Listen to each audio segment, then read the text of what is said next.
በስመ አብ ወወልድ ወመንፈስ ቅዱስ አሐዱ አምላክ። ተአምረ ኢየሱስ 59ኛ ተአምር።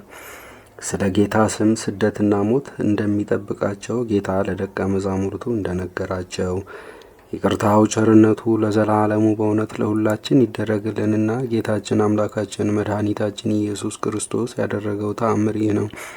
ዳግመኛም ጌታ ኢየሱስ ክርስቶስ ለደቀ መዛሙርቱ እንዲህ አላቸው፣ ለጣዖቴ የሚሰግዱ ከአሕዛብ ወገን ይነሳሉና እወቁ። ምድር ለምድር እየጎተቱ እያንገላቱ ይገድሏቸዋል።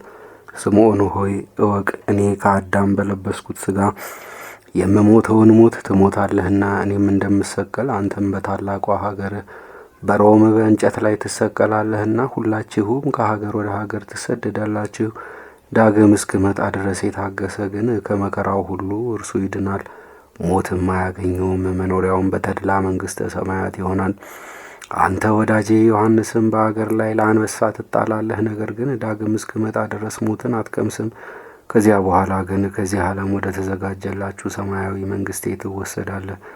መንፈስ ቅዱስ ከሁላችሁ ጋር ይኖራል። እኔ ከአብ ዘንድ መምጣቴንና ተመልሼም ወደ አብ እንደምሄድ የማያምኑ እውነትን በሐሰት የሚለውጡ በጠቅላላውም ዓለምን ስለ ኃጢአቱ ይዘልፈዋል። ወንድሞቼ እወቁ፣ እኔን የሚከተል ሙሽርነቱ ከእሱ አያልፍምና ተጠበቁ።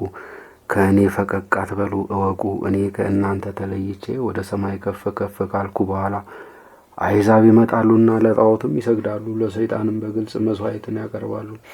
በዚሁም ስራቸው ሁሉ ይመካሉ። በዚያን ጊዜ በወናፍ እሳት እንደሚጣራ ወርቅ ወገኖቼን ከእነዚህ አሕዛብ መካከል አጣራቸዋለሁ። በዚያም ጊዜ የእስራኤልን ልጆች እያሳደዱ ይገድሏቸዋል። እኔን ስለ መውደዱ በእኔ ሃይማኖት ጸንቶ ስለ መቆየቱ እሱ ላይ ዘወትር በሚደርስበት መከራ ሁሉ ያልተሰቀቀ የሰማያት መሳክው ይከፈቱለታል። ማንም ቢሆን በእኔ አምኖ በእኔ ተማጽኖ ወደ እኔ የሚመጣውን ሁሉ ለዘላለሙ አልተወውም። ጌታ ኢየሱስ ክርስቶስ ለቅዱሳን ደቀ መዛሙርቱ በዚህ ዓለም ስለሚደርስባቸው መከራና በሰማይ ስለሚጠበቃቸው ክብር ይህን ተናገረ። ይቅርታው ቸርነቱ ለዘላለሙ በእውነት ለሁላችን ይደረግልን፣ አሜን።